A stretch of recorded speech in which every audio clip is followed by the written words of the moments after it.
Welcome back to another episode of Spectator Mode. I'm Neil Strebig. With me, as always, is Donald Double D DeCray. So Man. I'm excited for today's list. We're going to talk a little about Kenobi. We got to actually shout out to in the solar system as well to start us off. We're going to talk about a little bit of an old school TV show that I think my nerdom kind of blossomed from, Mystery Science Theater. Some good news from that. Going to kick it with a little bit of Call of Duty news with the new one that came out. I think it's kind of funny. We'll get to that in a bit, though.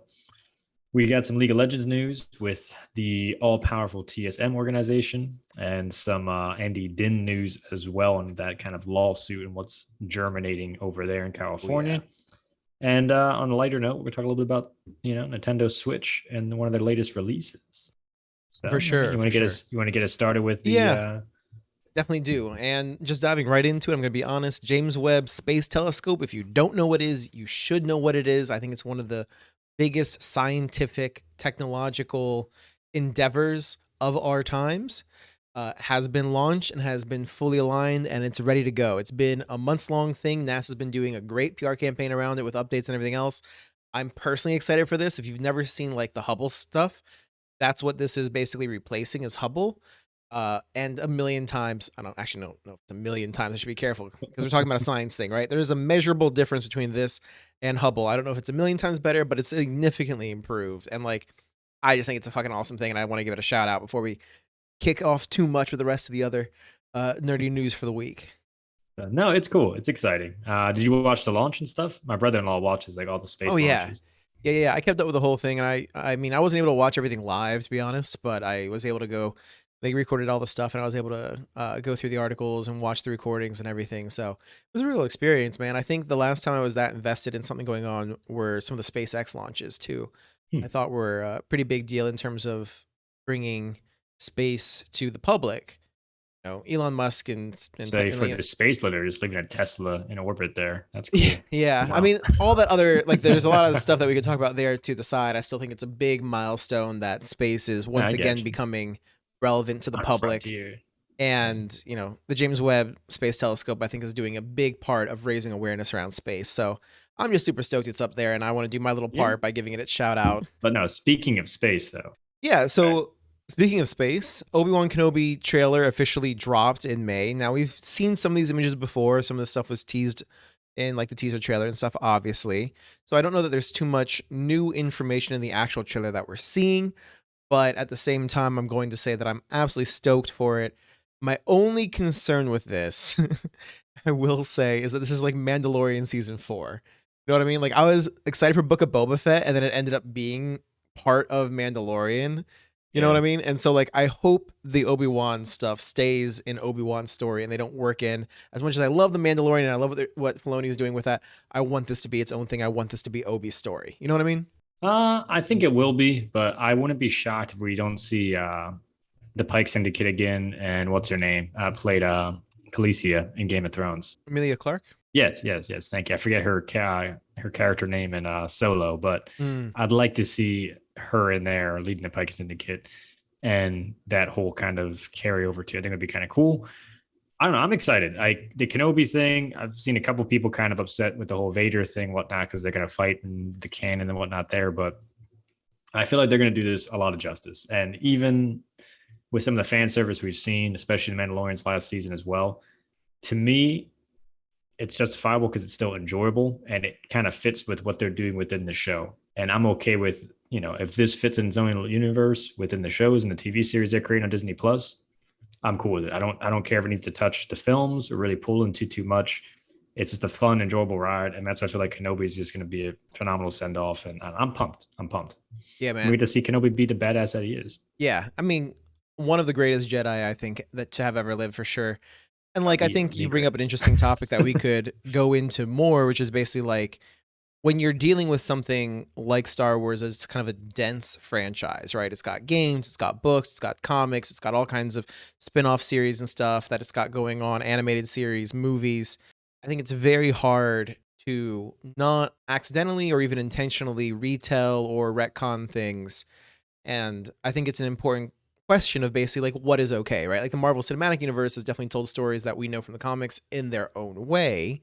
And they've Mhm. made that distinction, which I think in comics at least we accept it a little bit because we already have the idea of multiple timelines or universes, and so like the cinematic universe as being its own thing apart from the comics maybe makes it more palatable. Star Wars doesn't quite have that stuff going on, so I understand some of the concern, but at the same time, I agree with you. Where I think you're going with this in terms of this is its own kind of universe that they're developing on Disney Plus, and that might mean things are a little bit different from what people considered canon before, or what might have been officially canon before now.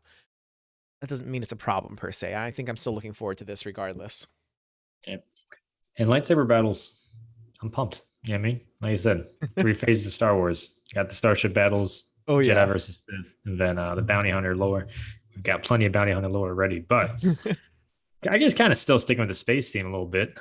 Mystery Yeah. Science Theater, for y'all unfamiliar, phenomenal TV show, got started in the 90s. And basically, they just rip old movies. It's, usually one person sitting with a bunch of robots and old 1940s, 50s, whatever, snuff films, whatever it can be, just Snuff comedy. They films, just, no. so, I mean, some of the 80s stuff was pretty risque and 60s stuff. You really go Really? back. Oof. Yeah. So, uh, it's different. I mean, most of the movies too were like NC-17 actually rating wise back then, which is actually kind of funny. Not that they're showing Really? like full penetration and porno, but it would be N-17 I don't think I based on realized the that. themes. Yeah, so yeah, which is kind of crazy. But they basically make fun of the films. Good old fashioned humor. It was on Netflix and then it got canceled. But the new host, Emily Marsh, actually did the Mystery Science tour. She's going to be the new host going forward. I think it's cool with Mystery Science because the original creator, original host Joe Hodgkins. I'm gonna get crucified for not saying his name right. Hodgson, Hodgson. Joel Hodgson. Joel Hodgson. He Hodge. uh he had to go back to a Kickstarter before Netflix and kind of did it again too with bringing it back. And it's like talk soup to me. I think there's just a loyal fan base that just loves Mystery Science and just keeps coming back. So I'm excited for it. And again, first female host, super cool. Yeah, I mean, it's a great format. I think it does have a very loyal fan base, obviously, right? Because even after it was off the air for like what was it, like 18 years or whatever before it got picked up again and on Netflix, Yeah. just shows how much people really, really do enjoy this. And I think it was a big part of a lot of people's childhood growing up. I mean, you said it helped you. Did you say blossom, bloom? Yeah, Was that yeah, the for sure. term? No, my sister, she used to watch all the time. She used to watch all that crazy stuff on Comedy Central, Kids in the Hall and stuff. But I mean, they tried to kill him with the forklift. Like, still the My best. God, Lord Almighty, save me. Yeah. But yeah, and like what I will also say too is not only is this like kind of like a beloved and almost long-standing franchise at this point, right? Like the fact that they're going with a female host, and I think including women more in nerd culture and stuff in general, I think is something that needs to be done more intentionally because let's be honest, there's plenty of women who are fans of this stuff. You know what I mean? And it's really kind of an odd disconnect almost between the content that's being produced and the consumers because I think we have a lot of women who are fans and enjoy this stuff and yet they're not being represented equally. And not that everything has to be 50-50 per se, but like still I'm curious to nowhere see close to if that at the moment. curious if Felicity Day and Patton Oswalt are going to come back because they were the villains on the Netflix show. It wasn't announced as Emily Marsh is going to be the next host, but I'd be excited if they both come back Felicia because they both. Day. Felicia Day is her Yes, name. yes, Felicia. Yes. Yeah, I mean, I think she was cool to be included before as well, because like Felicia Day is one of those who's been, I think, very active in what you could call nerd culture for a long time now. So I think her Yeah. inclusion was great, and now having a host as well. I think Mystery Science Theater, as much as it pays tribute to old things in terms of the movies it watches, I think ends up being most progressive in the way it kind of handles some of these things. So, nothing but kudos. Nah, speaking of kudos though, and not so much. Activision had an annual investors report recently, and they basically Yeah. blamed missing the mark of $300 million, or $300 million basically left on the table for the Call of Duty sales on World War II themes. It said the theme did not resonate with their fan base, and that's why they missed their mark. You buying that? No. No. I mean, Activision. Okay, let's start it this way, right? Call of Duty as a franchise has been a powerhouse for many, many years. And for almost as many years, it's been repetitive to itself, right? Like this is like the Madden of first-person shooters that you make a few Yeah. changes here and there, slap a new coat of paint on it, and you sell it again as though it were a new thing. And one of the things that they seem to have embraced is this idea that like the longevity of the game is based in the multiplayer. And to that end, I think they've really, really, really sacrificed on the campaign side of things and the single player experience to their detriment. You know what I mean? Like, I don't think they're offering enough of a new experience. They're not offering much in the way of a story. It's just, hey, here's the same multiplayer that you've been doing for the past several installments. Buy it again and keep playing it on the newer version. Like, I don't know, man. Do they really think they can get away with just doing this every single year? Yeah, World War II just wasn't interesting enough. Come on. That's what I think was funny because they've done World War II, what, 2, 3 times already, 4 times, maybe go all the way back. So it's just like, to your point, it's the same old themes. I mean, I played this one for a bit with the multiplayer. I did the demo with it for like a weekend. And it's just, there's so much going on. Like even just the, kill cams at the end and the, play of the match. Like Overwatch is pretty quick, fast-paced game, definitely a bit of shell shock when you first play it. But ending games, seeing the game-winning play, and in between, the next loading screen, if it's a good amount of time, maybe, 2 minutes, 3 minutes between all that. Call of Duty is like 30 seconds and then like boom, boom, boom, boom. I don't even know what the hell stuff I'm winning and unlocking in like the battle pass as it's going through it and somebody uploading in the next game. It's way chaotic. And to your point too, there's no story to it. So it's like if you're just playing multiplayer, it's the same old stuff. It's like, why buy it? It's the same thing of Yeah, like man. I you mean, buy FIFA Madden every year, you're just being a knucklehead. and part of it too, right? Like, let's be very clear. It did do well in sales, right? Like, it just didn't do as well as they expected it to do in sales, which is the first issue. Number one. Number two, you probably, I think I don't know how companies do their projections and stuff that they think that they're just always going to every year see bigger and bigger profits than they did previously. Like, at some point, you have to reach market saturation and just like people who have interest in it have what they need. You know what I mean? Like, do you really think everyone's going to buy a new game every year? Because apparently they do. Because like literally, I think the new plan is for them to reboot Modern Warfare 2.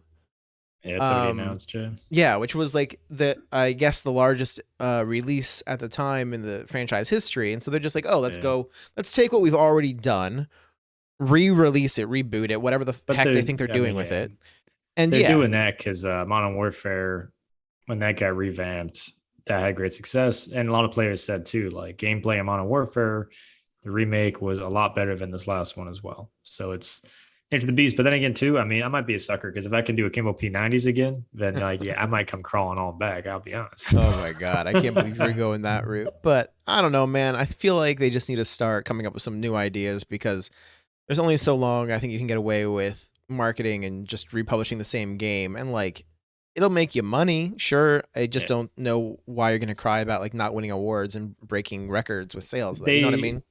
They are stopping the annual releases, though. They did announce that with the Microsoft merger. And I guess speaking of franchises, this is some big news in the League of Legends world. Is for a while now there have been accusations regarding Team SoloMid. It's one of the oldest and most established esports teams in League of Legends. Very famous, very popular. They've branched out into other franchises and other things besides. And their founder, Andy Dinh, has been accused many times of fostering a toxic workplace by his players. This is things that have happened in terms of they've tweeted this or they talked about it on streams. Well, I guess shit kind of hit the fan recently when the Washington Post went so far as to publish an article this past week talking about the quote-unquote culture of fear at TSM fostered and created in part and in large by CEO Andy Dinh. And this has resulted in part, again, as a response, with a lawsuit that got slapped on one of their, I think, former players, Doublelift, who also is relatively famous in the scene. And they're suing him for defamation, essentially, that he's not allowed to disparage the organization after the fact. And so whether he's employed with them or not employed with them or whatever contract they had with him, I need to get the details on what his existing relationship was with the TSM brand at the time. But they've terminated ties with him and they're looking to sue him for defamation. It's a shit show, man. I'm going to be honest with you. This is not a good look at all for the company. I mean, It is, but I mean, I think part of the thing too, and I mean, Washington Post with their video game vertical launcher, they've been doing a decent job, maybe better job. I don't know. I'm on the fence with them because I still think they miss some points with some of their coverage. Esports in general, I think you still have to understand that it's been very toxic, and from jump, a lot of that bad nature and inheriting bad behavior too. When a lot of these guys get involved, they're 17, 18, 19. I mean, when Dinh started TSM, he was what, 18, 19, maybe he was 17 at the time. So again, not Pretty young, yeah. excusing bad behavior, but it is learned and doesn't ever improve. And being a high toxic, high stress environment too, like the early stages of esports was, and yes, it's improving. I think it's tough for people to sit there and look back and be like, hey, this is bad behavior. We're not doing things right, because it is still very much, by 24, 25, you're old. You're basically washed up and you're moving on either to streaming or coaching or whatever it may be and looking at retirement. So I do think that's a big part of this that wasn't quite in the store. But again, there was a lot with the lawsuits. You had to get through a lot of that, bring people up to speed. But I think with esports journalism, a lot of it still has to be funneled down and compounded to understanding where it was and where it's at and where it's going. I don't think a lot of people understand where it was. Well, and I don't know that it was anywhere, because I think, and I mean this in the nicest way possible as an amateur podcaster myself right now, right? I think for a lot of people, esports writing was a passion project. They may have had interest in writing and they may have gone to journalism school and stuff like that. But like, I don't know how many of the people who got in on the scene, especially early on, were people with a lot of experience in journalism and covering stories. So that's not that that's a problem, but it does tie into, I think, modern issues as esports has continued to grow and continues to become more of a mainstream issue, how those stories and narratives get told and how some of those past events get brought forward, how they're affecting things. Because like the stuff with TSM, straight up, it goes back a long time, right? Like even as a player, there were, if I remember correctly, because I've been playing esports this long, right? Like I've been playing League of Legends specifically this long. There were even accusations of Andy Dinh being like a toxic or ragey guy and yada yada. Like there was like back then already, there was like these kinds of things going around, and it doesn't seem like anything got any better. It comes back to your point too of like the company's been around so long and successful for so long that I think there's a strong argument to be made he's been in a bubble, that he's gotten away with a lot of these behaviors, and things are catching up to him because people are getting into their 30s and I think don't have the patience for what they did back then, and they have more wherewithal in terms of what is and is not okay and everything else. They're maturing, and I mean, it's just a whole mess all around. The kind of interesting thing too is TSM is based out of California.